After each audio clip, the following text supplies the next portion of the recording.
ഇത് മാസ് മോട്ടോഴ്സിൽ നിന്നാണ്. നമ്മുടെ ഹീറോൻ്റെ മാസ്റ്റർ എഡ്ജാണ് വണ്ടി സ്റ്റാർട്ടിങ് കംപ്ലൈൻ്റ് ആയിട്ട് നമ്മൾ എടുത്തു കൊണ്ടുവരുന്നതാണ്. അപ്പോൾ സ്റ്റാർട്ടിങ്ങിൻ്റെ കംപ്ലൈൻറ്റ് എന്ന് പറയുമ്പോൾ ഒന്ന് സെൽഫ് അടിക്കുമ്പോൾ നമുക്ക് കൃത്യമായിട്ട് അതിൻ്റെ ബാറ്ററി ചാർജ് കറക്റ്റായിട്ട് ഇല്ലാത്ത ബാറ്ററി ചാർജ് കുറവായിട്ടാണ് കണ്ടത്. പുതിയ ബാറ്ററി വെച്ചതാണ്.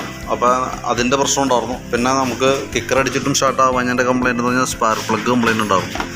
ഈ പ്ലഗ് കംപ്ലൈൻറ്റ് വരാനുള്ള റീസൺ എന്ന് വെച്ചാൽ എഞ്ചിൻ ഹെഡിനകത്ത് അത്യാവശ്യം നല്ല രീതിയിൽ കരിയുണ്ട്. അപ്പോൾ അതുകൊണ്ട് തന്നെയാണ് കംപ്രഷൻ ലീക്കായിട്ടാണ് വണ്ടി സ്റ്റാർട്ടിങ് കംപ്ലൈൻറ്റ് കാണിക്കാനിടയ്ക്ക് കേട്ടോ. അപ്പോൾ അത് അഴിച്ച് ക്ലീൻ ചെയ്യാന്ന് പറഞ്ഞാൽ നമുക്ക് എളുപ്പം പെട്ടെന്ന് ചെയ്ത് തരാൻ പറ്റുന്ന വർക്കല്ല അത്. കാരണം എഞ്ചിൻ ഹെഡിൻ്റെ ഭാഗമാണ് അഴിക്കേണ്ടത്. അത് ചെയ്യുമ്പോൾ എന്തായാലും നമുക്ക് 2-3 ദിവസം നമുക്ക് അതിന് ലെയ്ത്തിലൊക്കെ വിട്ട് ചെയ്തെടുക്കുന്ന ഒരു ദിവസമാണ്. അപ്പോൾ അതിൻ്റെ ഒരു താമസം വരും. അപ്പോൾ തൽക്കാലം നമ്മൾ അത് തൽക്കാലം ക്ലിയർ ചെയ്തിട്ടുണ്ട്. പിന്നീട് കംപ്ലൈൻറ്റ് കാണിക്കുകയാണെന്നുണ്ടെങ്കിൽ എഞ്ചിൻ ഹെഡിൻ്റെ ഭാഗം അഴിച്ച് നല്ല രീതിയിൽ ക്ലീൻ ചെയ്ത് റീസെറ്റ് ചെയ്യണം. ഹെഡിൻ്റെ വാൽവിൽ കരി പിടിക്കും. ആ കരി പിടിക്കുമ്പോൾ കൃത്യമായിട്ട് വാൽവ് അടയാത്തൊരു കണ്ടീഷൻ വരും. അങ്ങനെ വരുമ്പോൾ കംപ്രഷൻ ലീക്കാവും. അത് സ്റ്റാർട്ടിങ് പ്രോബ്ലം കാണിക്കുന്നത് അതിൻ്റെ കംപ്ലൈൻ്റാണ് കേട്ടോ.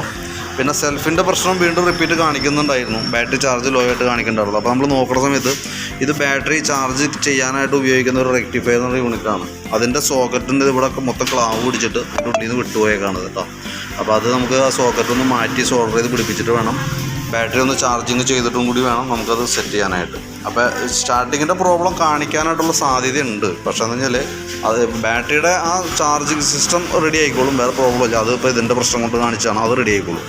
പിന്നെ എന്ന് പറഞ്ഞാൽ ഇതിൻ്റെ കേസ് എന്ന് പറഞ്ഞാൽ നമുക്ക് എഞ്ചിൻ ഹെഡ് അഴിച്ച് ചെയ്യേണ്ട വർക്കാണ്. അത് നമുക്ക് പെട്ടെന്ന് ചെയ്ത് തരാൻ പറ്റിയ പണിയല്ല.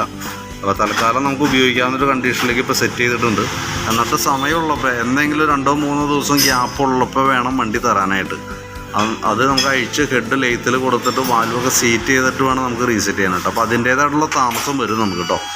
അപ്പോൾ അത് നോക്കാം. അതിൻ്റെ അനുസരിച്ചിട്ട് എന്തെങ്കിലും അടുത്ത മാസം ഈ മാസം അടുത്ത മാസം എപ്പോഴെങ്കിലും സമയം അറേഞ്ച് ചെയ്യാം, എന്നിട്ട് വണ്ടി തരാം. അപ്പോൾ നമ്മളത് നോക്കിയിട്ട് അത് അഴിച്ച് ക്ലിയർ ചെയ്ത് റീസെറ്റ് ചെയ്യാം.